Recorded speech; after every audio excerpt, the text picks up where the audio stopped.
The first time it happened, Anna barely noticed. She rolled over in bed, squinting at the glowing red digits of her alarm clock, 3:33 a.m. Just another restless night, she thought. She had been struggling with sleep ever since she moved into her new apartment, a small, second-floor unit tucked away at the edge of town. The place was quiet, too quiet. No neighbors above her, no traffic on the street outside. At night, the silence pressed against her ears until she could almost hear her own pulse. She chalked up the sleeplessness to loneliness, to the fact that she was 24, living alone for the first time, in a space that still smelled faintly of someone else's life. But then it happened again. And again. By the fifth night, Anna realized she was waking at the exact same time, 3:33 a.m. Always. Not 3:32, not 3:34. It was precise, uncanny, like her body was wired to an alarm she hadn't set. She tried telling herself it was nothing, just stress from her new job at the design firm, or maybe the drafty old windows letting in the chill that startled her awake. But something about that repeating number unsettled her. She had heard somewhere that 3 a.m. was called the devil's hour. The thought wormed into her brain, uninvited. The nights grew stranger. Sometimes, when she woke, she thought she heard something faint. A click, like a doorknob turning. Or the whisper of fabric brushing the floor. Once, she swore she heard a sigh. The kind a person makes when they're standing just behind you. Anna would sit up, heart pounding, staring into the shadows pooling in the corners of her bedroom. Nothing moved. The silence returned. She started leaving the lamp on. She told herself it was silly, but she couldn't bear the way the dark seemed to thicken at 3:33. With the light on, she could see everything clearly, the dresser, the stack of unpacked boxes, the worn carpet. No monsters. No intruders. Just her. And yet, the feeling lingered. During the day, she laughed at herself. She told her coworker Lily over lunch, "I've been waking up at 3:33 every night." "Isn't that weird?" Lily wrinkled her nose. "That's creepy. You know what they say, that's the time spirits are strongest. My grandma used to warn us never to be awake at that hour." Anna chuckled nervously. "Well, too late for me, I guess." But the words stayed with her. By the 10th night, she was exhausted. Dark circles bruised her eyes, and she lived in a haze of caffeine and dread. She set her phone to record while she slept, thinking maybe she'd capture the noise, prove it was just the old building creaking. The next morning, she played the recording. For hours, nothing but silence, the occasional rustle of her sheets. Then, right at 3:33, the audio changed. A whisper, so faint she had to replay it again and again. It was her name, Anna. Her blood went cold. She slammed the phone down, her hands shaking. Maybe it was a glitch. Maybe she'd mumbled in her sleep. But she knew her own voice, and that wasn't it. That night, she couldn't sleep at all. She sat upright in bed, lamp burning, eyes glued to the clock. 3:30, 3:31, 3:32, her breath came shallow, her palms sweaty against the sheets. Then, 3:33. And with it, the doorknob rattled. Anna froze. Slowly, her gaze shifted to the bedroom door. The knob trembled, as though someone was trying to turn it from the other side. Her heart thundered in her chest. She wanted to scream, but no sound came out. The rattling stopped. Silence. Then, in the stillness, a whisper slid through the air, closer this time, inside the room. "Anna." She whipped her head toward the corner near her dresser. The shadows seemed darker there, too dense, as if they were holding their breath. Her throat tightened. "Who's there?" she croaked. No answer. The clock clicked to 3:34. And just like that, the air lightened. The shadows looked ordinary again. But Anna didn't sleep. She sat awake until dawn, trembling, staring at the corner where something, or nothing, had whispered her name. The following days blurred. She tried to ignore it, to convince herself she was imagining things. But every night, she woke at 3:33. And every night, the sense of a presence grew stronger. Once, she caught her reflection in the bathroom mirror at that hour, and for half a second, she swore it wasn't moving the same way she was. Another time, she left her sketchbook on the desk, blank. When she woke, there was something drawn inside, a crude circle with 3 slashes through it. She had no memory of making it. Anna stopped telling Lily about her nights. What could she say? That she was being haunted by time itself. That something unseen wanted her attention. But deep down, she knew. Something was wrong. Something had marked her. On the 15th night, she broke. She decided to confront it. At 3:20, she set up her phone on video mode, propping it against a stack of books.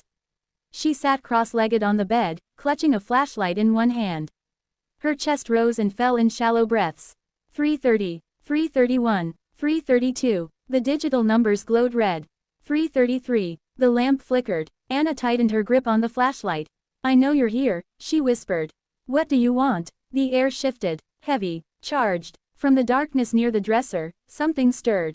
Not a shape, not yet, but the suggestion of movement. A ripple in the corner of her vision. Then, soft, deliberate, came the whisper again. "Anna." She raised the flashlight. The beam cut through the shadows, empty. And then the whisper was right beside her ear. Her scream tore through the night. The screen of her phone went black. Anna didn't remember dropping the flashlight. She didn't remember how she ended up curled against the headboard, trembling until the first weak rays of dawn spilled through the blinds. What she did remember was the voice. The way it seemed to brush her skin, warm breath against her ear. The way it said her name like it knew her, like it had always known her. Her phone lay dead on the carpet. When she charged it later, the video file was gone. Corrupted, as if it had never existed. For the next 3 days, she avoided sleep altogether. She kept the TV blaring, lights on in every room. She drank coffee until her hands shook. But no matter how hard she tried, exhaustion dragged her under, and each time, she snapped awake at 3:33. It was no longer just whispers.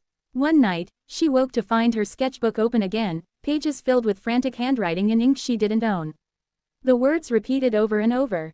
"Let me in." Another night, she discovered muddy footprints leading from the front door to her bedroom, prints that stopped at the foot of her bed. She stopped checking the clock. She already knew what time it was.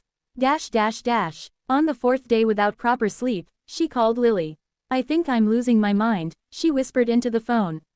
Lily's laughter faltered when she heard the tone in Anna's voice. "What's happening?" Anna hesitated. Should she tell her about the whispers? The drawings? The footprints? It sounded insane. Instead, she said, "I keep waking up at the same time. Weird things keep happening." There was a pause. Then Lily said carefully, "Have you ever looked into the history of that apartment? Sometimes places hold things." The thought rooted itself in Anna's mind. That night, too wired to sleep, she searched online. Her address popped up in old newspaper archives. A murder, 15 years ago. A woman, strangled in her sleep. The estimated time of death, 3:33 a.m. Anna's stomach twisted. The article showed a grainy black and white photo of the victim's bedroom. The same layout, the same dresser, the same corner where the shadows seemed too heavy. She slammed the laptop shut. That night, she tried something different. She sat in the living room with every light blazing, whispering to herself, "It's not real. It's just stress. I'm imagining it." But when she blinked, she was in bed. She didn't remember walking there. Didn't remember closing her eyes. The clock glowed. 3:33. Her breath hitched. Something shifted in the corner. Not just a shadow this time. A figure. A woman, gaunt and pale, with eyes that seemed too wide, too dark. Her lips curled into a smile that didn't reach those eyes. "Anna," the figure whispered. Anna pressed back against the headboard, shaking her head. No, you're not real." The figure tilted its head. "You let me in." Her gaze snapped to the sketchbook lying open on the nightstand. The words blazed across the page in fresh ink, "Let me in." Her throat closed. I didn't. But she had. Every night she'd stared into the darkness, listening, acknowledging. Every time she whispered back, asked questions, begged for answers, she had been opening the door. The figure stepped closer. Anna clutched the blanket like a shield. "What do you want from me?" The smile widened. To remember. Flashes burst in her mind, memories that weren't hers. A woman choking, thrashing against unseen hands. A clock glowing 3:33. Nails scraping against the sheets. A final breath. Anna screamed. The vision ripped through her skull like fire, leaving her gasping. The figure was inches from her now, leaning close. Its eyes were bottomless voids. "You can't shut the door once it's open," it whispered. Then, silence. The clock blinked to 3:34. The figure was gone. Days passed, but Anna was no longer the same. She moved through the world like a hollow shell. At work, she smiled at Lily, nodded through meetings, but inside she carried the weight of something she couldn't name. At night, she stopped fighting it. She didn't bother with lamps or recordings. She lay in the dark, staring at the clock, waiting. 3:33. The voice always came, sometimes a whisper, sometimes a laugh, sometimes the rasp of breathing just inches away. And each night, the shadow in the corner grew clearer. More solid, more real. One morning, Anna didn't show up at work. Lily called, texted, but got no reply. By evening, she drove to the apartment. The door was unlocked. Inside, the lights were off. The air was heavy, stale. Anna, Lily called softly. No answer. She stepped into the bedroom. The alarm clock glowed red. 3:33, but the bed was empty. On the nightstand lay the sketchbook, open to a fresh page. 3 words scrawled in jagged ink. I let her in.